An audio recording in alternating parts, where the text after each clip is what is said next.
नमस्कार, मैं हूं अरुण तोमर। आप दिख रहे हैं स्वराज एक्सप्रेस रिपोर्टर में आपका स्वागत है।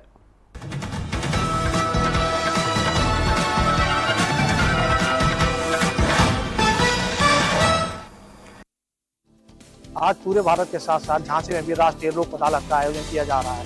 माना जा रहा है कि इस बार की लोक अदालत में पिछले बार की लोक अदालत से भी ज्यादा रिकॉर्ड संख्या में मुकदमों का निस्तारण किया जाएगा। उत्तर प्रदेश राज्य विधिक सेवा प्राधिकरण लखनऊ एवं राष्ट्रीय विधिक सेवा प्राधिकरण नई दिल्ली के निर्देशानुसार झांसी जिला न्यायालय एवं जिले की समस्त तहसीलों में राष्ट्रीय लोक अदालत का आयोजन किया जा रहा है। लोक अदालत का शुभारंभ दीप प्रज्वलित कर प्रशासनिक जज मनीष कुमार उच्च न्यायालय इलाहाबाद ने किया। जिला जज झांसी ने बताया कि अन्य वादों के अतिरिक्त विशेष रूप से समनीय आपराधिक वाद, धारा 138 NI act, money recovery, motor accident claim, वैवाहिक वाद, श्रमिक विवाद, भूमि अधिग्रहण, बिजली बिल एवं जल कर विवाद, राजस्व एवं किराएदारी इत्यादि वादों का विशेष रूप से निस्तारण किया जा रहा है। पिछली बार लोक अदालत में लगभग 1,40,000 मुकदमों का निस्तारण किया गया था। इस बार ये संख्या 1.5 लाख तक पहुंच सकती है। सचिव जिला विधिक सेवा प्राधिकरण ने अधिवक्ताओं से और बातकारियों से अपील की है कि इस लोक अदालत का भरपूर लाभ उठाएं और अधिक से अधिक संख्या में अपने मुकदमों का निस्तारण कराएं। एक्सप्रेस रिपोर्टर प्रभात सक्सेना, झांसी। अंतर्राष्ट्रीय महिला दिवस के मौके पर RKDF यूनिवर्सिटी में महिलाओं के लिए रखी गई कार्यशाला, कई विषय विशेषज्ञों ने रखी अपनी राय। कहा, महिलाओं का सशक्तिकरण लगातार जारी रहना चाहिए। जिस प्रकार से महिलाओं को सशक्त बनाने के लिए प्रदेश में अलग अलग जगहों पर कार्यक्रम आयोजित हो रहे हैं, ठीक उसी तर्ज पर RKDF यूनिवर्सिटी में भी एक कार्यशाला का आयोजन किया गया। कार्यक्रम में कई विषय विशेषज्ञ शामिल हुए। इस कार्यक्रम में RKDF ग्रुप की कुलाधिपति साधना कपूर भी मौजूद रही। साधना कपूर ने कहा कि महिलाओं को हमेशा आगे बढ़ने दें। महिला ही एक घर का संचालन करती है और आज के युग में जिस प्रकार से महिलाओं की सक्षमता बढ़ गई है, वो काबिले तारीफ है। महिलाएं शक्ति का स्वरूप हैं। बात जब अंतर्राष्ट्रीय महिला दिवस की हो तो उस दिन तो अलग ही होता है और यही कारण है कि अंतर्राष्ट्रीय महिला दिवस के मौके पर कई विशेषज्ञों ने अपनी राय रखी और ये बताया कि महिलाओं को किस प्रकार से पुरुषों के साथ कंधे से कंधा मिलाकर आगे चलना चाहिए। भोपाल से एक्सप्रेस रिपोर्टर के लिए संदीप मिश्रा। प्रतिबंध के बावजूद बजा डीजे, नाचे अफसर, ध्वनि विस्तारक यंत्रों की आवाज 55 डेसिबल तक रखने की नसीहत देने वाली SDM खुद डीजे पर आई नाचती नजर। SDM साहिब ने 26 फरवरी को सुजालपुर में शिवरात्रि पर निर्देश दिए थे कि ध्वनि विस्तारक यंत्र धीमे चलाए। सुजालपुर में CM कन्यादान योजना के दूल्हों की बारात में डीजे बजाया गया। SDM CO के अलावा नेता जमकर नाचे।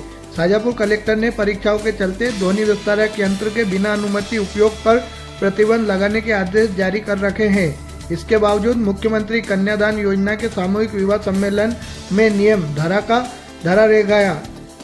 100 जोड़े विवाह व 65 जोड़े निकाह करने सुजालपुर कृषि उपज मंडी प्रांगण 3 में जमा हुए थे। आयोजन के पहले सामूहिक बारात पुलिस चौकी चौराहे से शुरू हुई, जिसमें डीजे के गानों पर अफसर, बाराती, जनप्रतिनिधि, नेता सब नाचते नजर आए। कानून का पाठ पढ़ाने वाली SDM खुद कानून का मजाक बनाती हुई नजर आई। एक्सप्रेस रिपोर्टर संतोष राजपूत, सुजालपुर। केंद्रीय वित्त आयोग ने उद्योग एवं व्यापार निकाय के प्रतिनिधियों के साथ की बैठक, औद्योगिक विकास के मुद्दों पर की चर्चा। केंद्रीय वित्त आयोग ने 7 मार्च को पीथमपुर स्थित निर्यात भवन में उद्योग और व्यापार संगठनों के प्रतिनिधियों के साथ एक महत्वपूर्ण बैठक आयोजित की। इस बैठक में आयोग के सदस्य सुश्री एनी जॉर्ज मैथ्यू, डॉक्टर मनोज पांडा, डॉक्टर सौम्य कांति घोष, सचिव श्री ऋत्विक पांडे और अन्य वरिष्ठ अधिकारी मौजूद रहे। बैठक का मुख्य उद्देश्य औद्योगिक विकास और आर्थिक सहयोग से जुड़े मुद्दों पर चर्चा करना था। MP इंडस्ट्रियल डेवलपमेंट कॉरपोरेशन के प्रबंध निदेशक चंद्रमौली शुक्ला ने औद्योगिक विकास नीति पर जानकारी दी। उन्होंने कहा कि इस नीति में निजी क्षेत्र के लिए अपार संभावनाएं हैं और यह बैठक मध्य प्रदेश के औद्योगिक विकास को नए अवसर प्रदान करेगी। औद्योगिक विकास के लिए प्रयासरत है। इस बैठक में औद्योगिक संगठन के अध्यक्ष, MP टेक्सटाइल मिल्स एसोसिएशन के अध्यक्ष और सिप्ला लिमिटेड के संयंत्र प्रमुख सहित अन्य उद्योग प्रतिनिधि मौजूद थे। धार से एक्सप्रेस रिपोर्टर गौरव बर्फा। इंदौर जिला विकास व निगरानी समिति का बैठक का आयोजन किया गया, जिसमें इंदौर सांसद सहित विधायक सम्मिलित हुए। इंदौर सांसद शंकर लालवानी की अध्यक्षता में जिला विकास कानून और निगरानी समिति की बैठक कलेक्टर कार्यालय में आयोजित की गई। बैठक में प्रधानमंत्री आवास योजना में शहरी एवं ग्रामीण सहित विभिन्न विकास योजनाओं की प्रगति की समीक्षा की गई। इस बैठक में इंदौर महापौर, विधायक, जिला कलेक्टर सहित कई प्रशासनिक अधिकारी मौजूद रहे। जनप्रतिनिधियों ने अपने अपने क्षेत्रों की समस्या और आवश्यकताओं को सामने रखते हुए सुझाव दिए। इस दौरान सांसद शंकर लालवानी ने कहा कि केंद्र और राज्य सरकार की योजनाओं को जमीनी स्तर पर प्रभावी ढंग से लागू करने के लिए सभी विभागों में समन्वय बनाकर कार्य करना होगा। उन्होंने अधिकारियों को निर्देश दिए कि विकास कार्यों में पारदर्शिता और गति लाने के लिए जनप्रतिनिधियों के साथ लगातार संवाद बनाए रखे।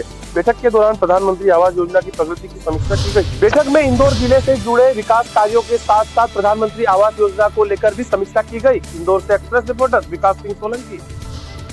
ग्वालियर के मुरार थाना क्षेत्र के कुंभपुरा इलाके में घर के बाहर खड़े आधा दर्जन वाहनों में बदमाशों ने तोड़फोड़ कर दी। ग्वालियर में अपराधियों के हौसले लगातार बुलंद होते जा रहे हैं। हालात ये है कि अपराधी खुलेआम लोगों से नशे के लिए पैसा मांगते हैं और जब पैसे नहीं दिए जाते तो उनके सामान की तोड़फोड़ कर देते हैं। ऐसा ही मामला शहर के मुरार थाना क्षेत्र के कुंभपुरा इलाके में सामने आया है, जहां इलाके में रहने वाले एक अपराधी विवेक तिवारी ने कुछ लोगों से पैसे मांगे। जब उन्होंने पैसे नहीं दिए तो उनके घर के बाहर खड़े वाहनों में जमकर तोड़फोड़ कर दी। इस दौरान तकरीबन आधा दर्जन वाहनों में तोड़फोड़ की गई। लोगों में इस बात को लेकर आक्रोश है कि आरोपी की शिकायत पुलिस में करने के बाद भी अभी तक कोई कार्रवाई नहीं की गई है। साथ ही लोगों में दहशत का माहौल है। हालात ये है कि शाम के समय लोगों को घर से बाहर निकलने में डर लग रहा है, क्योंकि उनका कहना है कि जो लोग वाहनों में तोड़फोड़ कर सकते हैं वो उन पर भी हमला कर सकते हैं। इनके खिलाफ सख्त कार्रवाई होनी चाहिए। ग्वालियर से एक्सप्रेस रिपोर्टर विनोद शर्मा। सिलवानी स्वराज एक्सप्रेस की खबर का हुआ एक बार फिर बड़ा असर। मानवाधिकार आयोग ने लिया संज्ञान। ग्राम गुंदरई में ग्रामीण तथा छात्र पी रहे थे फ्लोराइड गंदा पानी। स्वराज एक्सप्रेस ने दिखाई थी प्रमुखता से खबर। सिलवानी स्वराज एक्सप्रेस की खबर का एक बार फिर बड़ा असर हुआ है। मानवाधिकार आयोग ने स्वराज एक्सप्रेस द्वारा ग्राम गुंदरई में स्थित माध्यमिक शाला में अध्ययनरत छात्र छात्राओं को शुद्ध पेयजल नहीं मिल रहा था और स्कूल के छात्र छात्रा तथा ग्रामीण फ्लोराइड युक्त गंदा पानी पीने के लिए मजबूर हो रहे थे, जिसको लेकर दिन गुरुवार को स्वराज एक्सप्रेस द्वारा खबर प्रमुखता से दिखाए जाने के बाद मानवाधिकार आयोग ने स्वराज एक्सप्रेस की खबर पर संज्ञान लेते हुए रायसन कलेक्टर और पीएचई विभाग के कार्यपालन यंत्री को पत्र जारी कर 3 सप्ताह में जवाब मांगा है। जानकारी के अनुसार सिलवानी तहसील के ग्राम गुंदरई में ग्रामीण एवं स्कूली बच्चों को फ्लोराइड पानी पीने को मजबूर होना पड़ रहा था। इस संबंध में ग्रामीणों ने पीएचई विभाग तथा जल जीवन मिशन के तहत अधिकारियों को इसकी शिकायत भी की थी, लेकिन इसके बावजूद भी ग्रामीणों को शुद्ध पेयजल नहीं मिल रहा था। इसको लेकर गुरुवार को स्वराज एक्सप्रेस द्वारा प्रमुखता से खबर दिखाया गया था, जिस पर मानवाधिकार आयोग ने संज्ञान लिया और मानवाधिकार आयोग ने शुक्रवार को पत्र लिखकर कलेक्टर और कार्यपालन यंत्री पीएचई विभाग रायसेन से मामले की जांच कराकर ग्रामीणों और बच्चों को पानी की समस्या का समाधान करने के संबंध में की गई कार्रवाई कर जांच प्रतिवेदन 3 सप्ताह में मांगा है। मानवाधिकार आयोग ने रायसेन कलेक्टर और पीएचई विभाग के कार्यपालन यंत्री से ग्रामीणों की पानी की समस्याओं को लेकर तथा जांच प्रतिवेदन पर कार्रवाई कर मांगा है 3 सप्ताह में जवाब। क्या होगी इन ग्रामीणों और छात्रों की सुनवाई? सिलवानी से एक्सप्रेस रिपोर्टर शिव कुमार रघुवंशी। 1950 से चल रही उत्तर प्रदेश और हरियाणा के बीच सीमा विवाद अब सुलझने की उम्मीद है। दरअसल सरकार ने इसके लिए 7.75 करोड़ रुपए डिमार्केशन के लिए जारी किया है। यूपी और हरियाणा के बीच 1950 से चल रहे सीमा विवाद सुलझ सकता है। दरअसल सरकार ने डिमार्केशन के लिए 7.75 करोड़ रुपए जारी किए हैं। इस परियोजना को अब डिटेल्स एस्टीमेट की मंजूरी का इंतजार है, जिसके बाद काम शुरू होने के लिए टेंडर जारी किए जाएंगे। इसका सबसे बड़ा लाभ यूपी और हरियाणा के किसानों को होगा। दोनों राज्यों के बीच ये भूमि विवाद 1950 के दशक से चले आ रहा है, जिस कारण अक्सर किसानों के बीच हिंसक झड़पें होती रहती है। यमुना नदी के लगातार बदलते मार्ग से उलझन को और बढ़ा दिया है, क्योंकि हरियाणा के किसानों द्वारा खेती की जाने वाली भूमि अक्सर यूपी की तरफ चली जाती है। डिमार्केशन कॉलम होने का सबसे ज्यादा असर किसानों पर होने वाला है। दरअसल उत्तर प्रदेश और हरियाणा के किसानों के बीच में कई बार हिंसक झड़पें देखने के लिए मिलती है। अब उससे राहत मिलता हुआ दिखाई देगा। लखनऊ से एक्सप्रेस रिपोर्टर घनश्याम निशान चौरसिया। शासकीय योजनाओं का लाभ दिलाने के नाम पर सैकड़ों किसानों से उनके बैंक अकाउंट और उनकी मोबाइल फोन सिम हत्या कर साइबर ठगों को उपलब्ध कराने वाले 2 शातिर पुलिस की गिरफ्त में। जबलपुर पुलिस ने शुभम पटेल और शुभम शर्मा नाम के 2 आरोपियों को गिरफ्तार किया है। इन्होंने शासकीय योजनाओं का लाभ दिलाने के नाम पर भोले भाले किसानों से उनके बैंक अकाउंट के डिटेल और उनकी मोबाइल फोन सिम जमा करा ली थी और फिर इन्हें साइबर ठगों को उपलब्ध करा दिया था और इसके आधार पर साइबर ठग इनके बैंक अकाउंट के माध्यम से लूटी गई रकम का आदान प्रदान कर रहे थे।